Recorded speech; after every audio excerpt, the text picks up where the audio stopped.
پل صراط کا بیان۔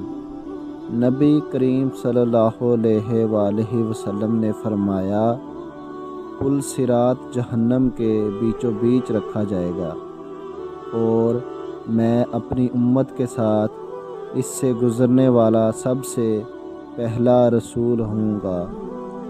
اس روز سوا انبیاء کے کوئی بھی بات نہ کر سکے گا اور انبیاء بھی صرف یہی کہیں گے، اے اللہ مجھے محفوظ رکھیو، اے اللہ مجھے محفوظ رکھیو۔ اور جہنم میں سعدان کے کانٹوں کی طرح آنکس ہوں گے۔ سعدان کے کانٹوں تو تم نے دیکھے ہوں گے۔ صحابہ رضی اللہ عنہ نے عرض کیا، کہا ہاں۔ آپ نے فرمایا، تو وہ سعدان کے کانٹوں کی طرح ہوں گے، البتہ ان کے طول و عرض کو سوا اللہ تعالیٰ کے اور کوئی نہیں جانتا۔ یہ آنکس لوگوں کو ان کے اعمال کے مطابق کھینچ لیں گے۔